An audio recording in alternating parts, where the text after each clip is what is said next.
Hello and Assalamu alaikum. It's me, clinical psychologist Anna Vibrar, and I hope that you all are doing very well. हमारा आज का topic as I inform all of you before कि आज हम बात करेंगे उन बच्चों के बारे में और उन बच्चों के बिहेव इश्यूज़ के बारे में जो जॉइंट फैमिली सिस्टम में होने से रिलेट हो जाते हैं। ये वीडियो स्पेशली उन पेरेंट्स के लिए, ख़ास तौर पे उन मदर्स के लिए बहुत हेल्पफुल साबित हो सकती है जो जॉइंट फैमिली सिस्टम में रहती हैं। मैं आपके साथ कुछ ऐसी टिप्स शेयर करूँगी कि आपको जो आमतौर पर जॉइंट फैमिली सिस्टम में रहने से शिकायत होती हैं मोस्टली जो है वो उन शिकायत वो ओवरकम हो जाएंगी। सबसे पहली टिप जो I really want to give you कि बच्चों के अपने साथ अटैचमेंट बनाएं। अच्छा, मदर्स का एक बहुत बड़ा कॉन्सेप्ट होता है कि बच्चों के साथ अटैचमेंट जो है वो उन्हीं की एक्टिविटीज़ में इंडल्ज होकर बनाई जा सकती हैं। ये एक बहुत गलत कॉन्सेप्ट है। आप अपनी एक्टिविटीज़ में बच्चों को इंडल्ज करके भी उनके साथ अटैचमेंट जो है वो इंक्रीज कर सकते हैं। फॉर एग्जाम्पल, अगर आप घर के छोटे मोटे काम कर रहे हैं, जिस तरह मदर्स की बहुत बड़ी ये कंप्लेन होती है कि हम घर के कामों में इतने बिजी होते हैं कि हमें बच्चों के साथ अटैचमेंट बनाने के लिए उनकी एक्टिविटीज़ में इंडल्ज होने का टाइम नहीं मिलता। तो आप जो अपनी एक्टिविटीज़ कर रही हैं आप उनमें बच्चों को इंडल्ज करें। ठीक है, जो काम आप खुद कर रही हैं उन्हीं कामों में छोटे छोटे काम उन बच्चों को भी असाइन करें। ठीक है, इसके बहुत सारे फ़वायद हैं, जिसमें सबसे पहला फ़ायदा ये है कि एक तो बच्चे की आपके साथ एक अटैचमेंट बनेगी। उसे पता होगा कि मैंने कुछ टाइम अपनी माँ के साथ गुजारना है और वक्त गुजारने से ऑटोमेटिकली अटैचमेंट हो जाती है। ठीक है, दूसरी इम्पॉर्टेंट बात फ़ायदा ये होता है कि बच्चों का स्क्रीन टाइम बहुत ज़्यादा लेस हो जाता है। बच्चे लैपटॉप और कंप्यूटर की दुनिया से निकल के बाकी एक्टिविटीज़ में भी पार्टिसिपेट करते हैं। तीसरा इम्पॉर्टेंट जो फ़ायदा है वो ये है कि जाहिर बात है जब आप किसी बच्चे पे कोई टास्क डालते हैं तो सेंस ऑफ रिस्पॉन्सिबिलिटी ऑटोमेटिक, ठीक है, बच्चे में सेंस ऑफ रिस्पॉन्सिबिलिटी आ जाती है और सेंस ऑफ रिस्पॉन्सिबिलिटी जब फुलफिल हो जाती है, जारी बात है जब आप उसको कोई छोटा सा काम देते हो और वो काम पूरा हो जाता है तो वो उसकी सेंस ऑफ रिस्पॉन्सिबिलिटी जो है वो बिल्ड हुई और फिर वो फुलफिल भी हुई, और उस फुलफिल होने की वजह से बच्चे में कॉन्फिडेंस जो है वो ऑटोमेटिकली रेज कर जाता है। तो एक छोटे से काम से जो है वो आपका बच्चा बहुत सारे फायदे हासिल कर सकता है। दूसरी important tip which I want to give you कि बच्चों को कभी भी कंपेयर मत करें। ठीक है, जब आप जॉइंट फैमिली सिस्टम में रहते हैं तो एक घर में बहुत सारे बच्चे होते हैं। हर बच्चे को अल्लाह ताला ने अलग सलाहियत दे के भेजा है दुनिया में और हर बच्चे में कोई ना कोई अलग सलाहियत। ओके जी, नेक्स्ट जिस इम्पॉर्टेंट टिप के बारे में मैं बताना चाह रही हूँ कि आप कभी भी, आज कितना मॉडर्न ज़माना है, हमारे टाइम पे जब हम लोग छोटे होते थे तो भी इफ़ यू रिमेंबर तो हमारे पेरेंट्स जो है वो हमें स्टोरी टेलिंग के ज़रिए जो है वो अच्छी बातें सिखाते थे। ठीक है, तो आज इतने मॉडर्न बच्चे हो गए हैं जिन्हें हर चीज़ की हमसे ज़्यादा काफ़ी अच्छी समझ बूझ है। कोशिश कीजिए कि अगर आप बच्चों में कोई करेक्शन करना चाह रहे हैं या आप चाहते हैं कि किसी किस्म की आदत को छोड़ के कोई अच्छी आदत अपनाएं, तो उसके लिए बेहतर ये है कि स्टोरी टेलिंग का तरीका अपनाएं। मुख्तलिफ शॉर्ट स्टोरीज़ के ज़रिए जो है वो उनके कॉन्सेप्ट्स क्लियर करें और उनको बताएं कि क्या चीज़ अच्छी है और कौन सी आदत बुरी है। उसके लिए सबसे बेहतरीन ये है कि रात का वक्त एटलीस्ट रात को सोने से आधा घंटा पहले आप अपने बच्चे के साथ वक्त ज़रूर गुजारें। उस आधे घंटे में आप बच्चे से उसके, और तो बच्चा सारा दिन आपके सामने हो लेकिन आप उसकी होल ऑफ द डे की एक्टिविटीज़ के बारे में पूछें। वो आपको जो बताना चाह रहा है आप ज़रूर और वो गौर से सुने। ठीक है, क्रॉस क्वेश्चनिंग करें उससे।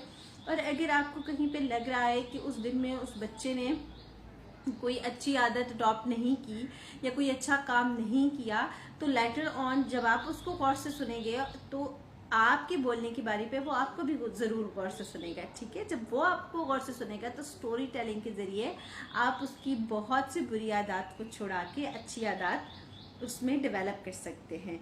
ठीक है, फिर एक और रॉन्ग का कॉन्सेप्ट कि इज्जत सिर्फ बड़ों की होती है और बच्चों की कोई सेल्फ रिस्पेक्ट नहीं होती, तो ये एक बहुत बड़ी गलतफहमी है। ठीक है, बच्चों की भी इज्जत होती है और वो उसी तरह आपसे इज्जत मांगने के हकदार है, इस तरह एक बड़ा जो है वो बच्चों से इज्जत मांगने का हकदार है। ठीक है, तो बच्चों को इज्जत दें। जब आप उनको रिस्पेक्ट देंगे तो आप रिटर्न में ऑटोमेटिकली जो है वो रिस्पेक्ट ज़रूर रिसीव करेंगे। तो don't forget to give them respect. ठीक है, उनको सुने, उनको बोलने का मौका दें और जितना आप उनको सुन सकेंगे, जितना आप उनको बोलने का मौका देंगे, वो उतने अच्छे फ्लरिश करेंगे और वो उतनी अच्छी आपको क्वालिटी टाइम देंगे, उतनी ज़्यादा आपको इन रिटर्न जो है वो इज़्ज़त देंगे और 100% वो आपकी बात ज़रूर मानेंगे। ठीक है। और फिर ये है कि जॉइंट फैमिली सिस्टम में जब आप रह रहे होते हो तो जाहिर बात है बच्चों की आपस में लड़ाई झगड़े भी हो जाते हैं और छोटी मोटी बातें भी हो जाती हैं। तो कभी भी उन लड़ाई झगड़ों में बड़ों को नहीं कूदना चाहिए। ठीक है। उन्हें अपनी प्रॉब्लम्स खुद सॉल्व करने दें। इससे उनकी प्रॉब्लम सॉल्विंग भी जो है इम्प्रूव हो जाएगी। ये स्किल भी उनकी लाजमी सी बात है ज़रूर पॉलिश हो। जो थर्ड इम्पॉर्टेंट टिप जो है वो मैं इम्पोर्टेंट शेयर करना चाहती हूँ वो ये है कि never scold your child in front of anyone. जब आप किसी बच्चे को किसी के भी सामने, बच्चों के सामने, बड़ों के सामने डांटते हैं तो उनकी इज्जत नफ्स जो है वो मजरूह होती है। और ये बात याद रखिए कि एक बच्चे की ईगो और सेल्फ रिस्पेक्ट एक अडल्ट की सेल्फ रिस्पेक्ट से कहीं ज़्यादा है। सो बच्चे को कभी भी किसी बड़े या किसी छोटे के सामने मत डांटे। अगर आपको कोई बात बुरी लग भी रही है तो उसको साइड पे लेके जाएं। और ये पेरेंट्स का या किसी भी घर में मौजूद बड़े बंदे का हक है, उसको एक साइड पे लेके जाएं और उसको बहुत आराम से और बहुत प्यार से समझाएं। ठीक है।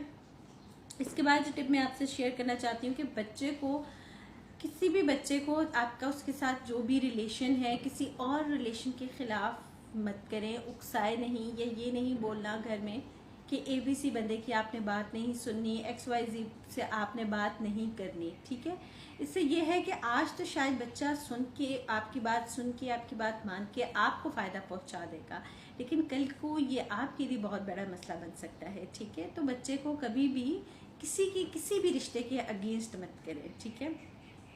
इसके बाद बच्चे हमेशा सीखते हैं अपने बड़ों से, और बड़ों में भी जो उनके पेरेंट्स होते हैं वो बच्चों के लिए रोल मॉडल होते हैं। अगर एक पेरेंट्स हैं और वो पेरेंट्स बच्चों को ये कह रहे हैं कि झूठ नहीं बोलना है, लेकिन वो झूठ बोलने की प्रैक्टिस कर रहे हैं, तो देयर इज़ 80 to 90% चांसेस कि वो बच्चा झूठ ही बोलेगा। तो पेरेंट्स जो है वो अपने बच्चों के लिए बहुत बड़े रोल मॉडल होते हैं। तो try to be a good role model for them. ठीक है। इसके बाद बास पेरेंट्स होते हैं वो बहुत स्ट्रिक्ट हो जाते हैं। ठीक है। बहुत स्ट्रिक्ट रूल्स हैं, बहुत स्ट्रिक्ट रूटीन है। उसमें क्या होता है कि बच्चे को अगर जॉइंट फैमिली सिस्टम में कोई थोड़ा सा भी सॉफ्ट कॉर्नर या सॉफ्ट हार्ट पर्सन नज़र आ रहा है तो वो आपकी स्टिकनेस से तंग आके हमेशा उस तीसरे शख्स की तरफ रुजू करेगा। ठीक है। और फिर पेरेंट्स की कंप्लेन जो है वो यहाँ पे रेज होना शुरू हो जाती है कि बच्चे हमसे ज़्यादा जो है वो घर में मौजूद बाकी रिश्तों से अटैच्ड है। तो अपने रूल्स और जो आपने जो अपनी रूटीन की हुई है और जो आपका मूड है उसको ज़रूर एक बार चेक करें कि क्या आप बहुत सख्त किस्म के वालिदैन तो नहीं बनते जा रहे। ठीक है। इसके बाद आई वांट टू शेयर कि बहुत से लोग कहते हैं कि जॉइंट फैमिली सिस्टम में बहुत सारे फ्लॉज हैं, बहुत सारे डिसएडवांटेजेस हैं। तो देखें, जिस भी जगह पे आप रहते हैं या जिस भी इन्वायरमेंट में आप रहते हैं उसके कुछ फ़ायदे भी हैं और कुछ नुकसान। Last but not the least, जो बहुत इम्पोर्टेंट बात है जो आज के एरा में बच्चों को भी और बड़ों को भी सीखने की सबसे ज़्यादा ज़रूरत है, वो ये है कि पेशेंस। बच्चों को सब्र करना सिखाएं, बहुत ज़्यादा इम्पॉर्टेंट है। बच्चों में ये हैबिट डेवलप आप आज करेंगे तो कल इन फ्यूचर आप भी पुरसकून रहेंगे और आपका बच्चा भी जो है वो पुरसकून रहेगा। उसे सब्र करना सिखाएं। बच्चे में ये हैबिट ज़रूर डेवलप करें कि जिस चीज़ आप ख्वाहिश रखते हैं, ये जो चीज़ आप चाह रहे हैं वो एकदम नहीं हो सकती, उसके लिए मेहनत करनी पड़ती है, कुछ टाइम दरकार होता है। ठीक है। जब सब्र जैसी हैबिट आप जो में डेवलप करेंगे, प्रैक्टिकली उन्हें एक अच्छे माँ बाप या अच्छे रिलेटिव्स बन के दिखाएंगे, उनको रिस्पेक्ट देंगे, उनकी प्रॉब्लम सॉल्विंग को इम्प्रूव करेंगे, उन पे सेंस ऑफ रिस्पॉन्सिबिलिटी को जो है वो छोटी उम्र से डालेंगे और उनका कॉन्फिडेंस छोटी उम्र से रेज्ड होगा। तो बिलीव मी, मैं आज आपको गारंटी दे रही हूँ कि आपकी जॉइंट फैमिली सिस्टम में जो बच्चों को लेके नोकझोंक होती है वो 100% रिजॉल्व हो जाएगी। सेकेंडली, आपके बच्चे की पर्सनैलिटी बहुत अच्छी डेवलप होगी। ठीक है। बात यह है कि आपने भी पेशेंस रखना है और बच्चों में भी पेशेंस डेवलप करना है, और जो टिप्स मैंने आपको बताई हैं ऑल्दो ये लीस्ट टिप्स हैं, बहुत सारी ऐसी टिप्स हैं, बहुत सारी ऐसी चीज़ें हैं जो जॉइंट फैमिली में रहते हुए आप खुद भी डेवलप कर सकते हैं और आप खुद भी अपने बच्चों को उसके मुताबिक डील कर सकते हैं। लेकिन जो बेसिक टिप्स थी जो मुझे लगता है इम्पॉर्टेंट है वो मैंने आप लोगों के साथ शेयर की है। एंड आई होप कि ये टिप्स जो हैं वो बहुत से जॉइंट फैमिली सिस्टम में रहते हुए पेरेंट्स को और स्पेशली मदर्स के लिए बहुत हेल्पफुल साबित होंगी। मुझे कमेंट सेक्शन में ज़रूर बताइएगा कि आपको मेरी ये वीडियो कैसी लगी। कीप लाइकिंग माय वीडियोस और चैनल को as much as you can share कीजिए ताकि ज़्यादा से ज़्यादा लोग जो हैं वो इस चैनल से मुस्तफ़ीद हों। Thank you so much and अल्लाह हाफिज़।